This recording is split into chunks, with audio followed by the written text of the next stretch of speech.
Okay, so we are firmly going down because I think it's pretty clear to me. I'd be willing to make the bet that the media is on the side of vaccine mandates. Okay, they want the top-down control and the sense of theoretical safety that a vaccine mandate gives them in their own little bubble. And so that's why I think they support this. And I think, blowing up Ivermectin was kind of a method of many that they've undertaken to do that, whether we believe in vaccine mandates or not. But now it's coming. It's coming in the LA school district. It's, Biden is trying to push this thing through the BLS. This is going to be a very, very big deal. By the way, another insane statistic, just sorry to interrupt, I saw this today. I forgot, someone we know tweeted this.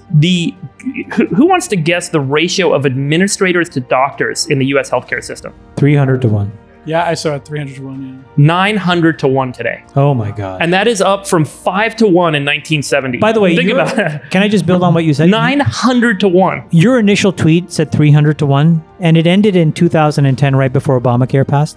So from 300 to 900 was all Obamacare. Yeah, regulatory catch-up. Zach's is shaking his head. Which, by the way, nothing against Obamacare, because I think, coming as a Canadian, I actually believe in subsidized healthcare, and I think the principle of Obamacare was great, but there was one fatal flaw, which is it basically said, okay, you know what? You're capped at the following margin. And the minute that people said, wait a minute, I can only have a 20% gross margin, what do? You just jack up the prices to basically jack up revenue. Because if you can only take 20%, you're going to take 20% of a bigger number than a smaller number. And so it completely burned the incentives for any healthcare company in the United States to do anything other than just basically walk prices up. And it's funny because if you look at the stock prices of these companies, you would have made more money being long United Healthcare than you would have been owning Facebook, Google, any of these other tech companies in the last decade. Crazy stat. When Afghanistan happened, we spent $2 trillion, 2,500 American casualties, 40,000 wounded. And what have we gotten out of it? The Chinese are about to take up residence in Bagram, in our splendid Air Force base. And the Taliban are one of the best equipped armies in the world. That's basically what our $2 trillion got us. And China's going to build a superhighway. Right. By the way, sorry, they're going to extract all did you see the thing where the Taliban were flying around in our helicopters? How did they learn to fly our helicopters? No, it was fake apparently. Yeah, it was fake news. Fake news. Oh, fake news. Don't spread it. They do have more Black Hawks now. I had fake moral outrage then. Apparently the helicopters that were left behind are non-functional, so let's just clear that up. That's not true. Yeah. They have more Black Hawks than any other army in the world except for us. Haven't you seen all the photos of them? They're all decked out in our uniforms. It's incredible. Really? Yeah. Oh, yeah. They got our night vision goggles and the whole photos thing. on the internet. No. There was reporting itemizing the inventory, the cache of weapons we left behind. It was gigantic. All right, let's get to the question now. Problem. The good news, bad news. Okay, so that's the bad news. That's what $2 trillion of government spending got us. The good news is I went back and I looked at how much money has been invested in the venture capital space over that same 20-year period that we were in Afghanistan. Yeah. And it roughly tallied up to about $2 trillion. I didn't know that, actually. I added up the charts. And most of it was in the last 5 years because there's actually been a huge acceleration in the amount of money coming into VC over the last several years, the SoftBanks, the Tigers, and so that you've had these late-stage funds. The mega late-stage funds. So the truth is, for really way less than, I'd say, $1 trillion of, early stage, like true venture money, we've been able to create the entire technology ecosystem as we see it today. I mean, not entire, I guess go back 20 years, there's 5 years in the late 90s. So the private enterprise system has accomplished so much with relatively so little money. You compare the efficiency of it, you almost wonder, how did we squander so much money in Afghanistan? How is it possible? It took active looting by many different forces to basically squander. I mean, think about every literally had to burn money. Every venture-backed company Google, at every Facebook, stage Tesla, in the last 20 years, Uber, Airbnb. That's how much money we spent in Afghanistan. I mean, how much of that money went to line the pockets of private contractors and, warlords we were paying off? I mean, it was a giant kleptocracy, okay? The CCP is now moving to break up Alipay's business. This is after Jack Ma went on a holiday to learn how to oil paint. Thoughts, Chamath? Well, I think this is sort of like one other step in what we've been talking about for a while, which is that China is basically becoming a completely vertically integrated government where the public and private sector has no real clear delineation. And I think that that actually has a lot of implications to us because they export an enormous amount of technology and building blocks to us, and we have no recourse if those guys either change their mind. And this is sort of what pulls us into this next very complicated phase of geopolitics, because, for example, if they decide to cut us off, they will invade Taiwan. I've said this before, but I think that they will. And we will have no choice except to deploy troops into Taiwan. Because in the absence of the silicon that we need from TSMC and a couple of other manufacturers there, we have zero capability here. This is why you see Intel, for any second, when you guys hear an Intel press release that says they're investing $90 billion, do you not think, where does Intel come up with $90 billion? Right? This is a pull through from US government because it allows us to start to rebuild an enormous amount of critical infrastructure that we've left to other people. So, China is systematically decomposing and basically destabilizing all the China internet companies. They're going to control and inbound all of the critical resources. And we're going to have these really hard conversations unless this is, again, why I go back to, I don't believe what you said. Entrepreneurs are not enough of the solution. We need the government to step in with intelligence, not with anything other than that. They don't need laws necessarily. They just need to understand the problem. And then or get out of the way in some cases. Or step in and, for example, allow the regulatory capture to be disrupted. But they won't do it because special interests, and by the way, special interests, what do they spend?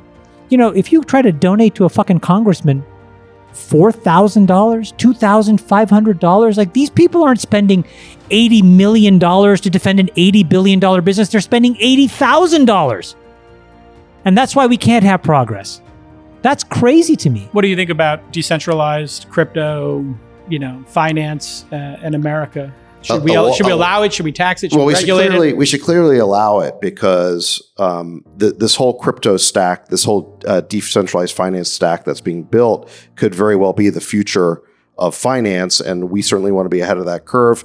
Maybe there's some bubbles inherent in that, but I think what's really interesting, there's certainly a lot of really smart engineers, coders, entrepreneurs who are going to that area, and so I think it'd be a mistake just to discount it. I think we want America to be on the forefront of that technology wave, just like every other technology wave. I'll make a prediction. My prediction is in the next 20 years, the DeFi movement will catalyze a movement against the open internet.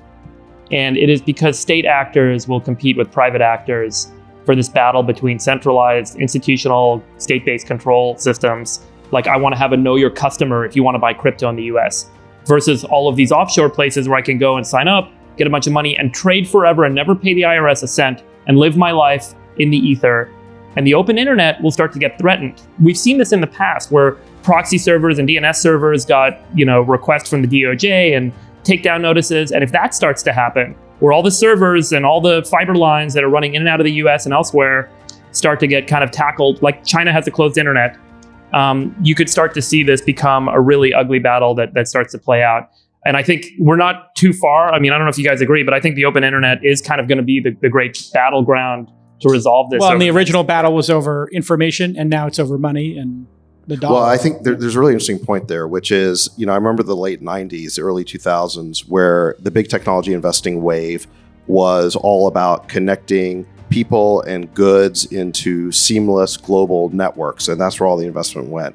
Today, and behind that was sort of this utopian idea that the internet was going to break down barriers and tribalism and remove geographic borders and create a single connected world. Well, what exactly is the bet on crypto today? It's a bet that fiat currencies are going to collapse and deteriorate, be undermined by money printing. The US dollar will stop being the world's reserve currency, most likely. That individuals need to be protected against the rise of the authoritarian state. These are the big themes of crypto. And if you think of major technology investing waves as essentially a prediction market on what smart people think the future is going to look like, it's pretty scary that we're going from a utopian technology investing wave to a very dystopian technology investing wave. It destroys capitalism. If you think about what capitalism is, it's not just a return on investment, but it's the tonnage of dollars, right? So anyone who's a big investor here, I'll pick out Jan because he's done an incredible job. you're putting more and more dollars in for more and more dollars out. That's the pressure, Brad. These guys are under enormous pressure to get tonnage of dollars through the system in a productive way. And so, these guys are at the forefront. But when you look at, most of the projects on Solana, they're seeded with a few $1 million. And these are 60, $80 billion market cap projects.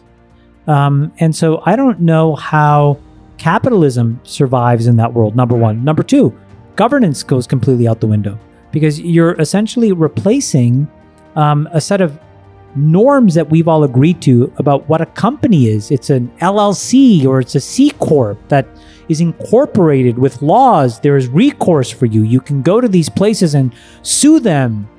Now it's a DAO. It's a bunch of rules written in a blockchain. Here's how it all works. Here's how I make my HR decisions. Here's this, here's that, here's the other thing. And then you basically decompose everything into a service where it's recursive. You cannot build with me unless you make yourself buildable to others. Okay. So when you add all these three things together, I think to me, it's the most incredibly positively disruptive force I have seen. I think it will destroy wealth. I frankly couldn't give a fuck. And I think it's better for the world.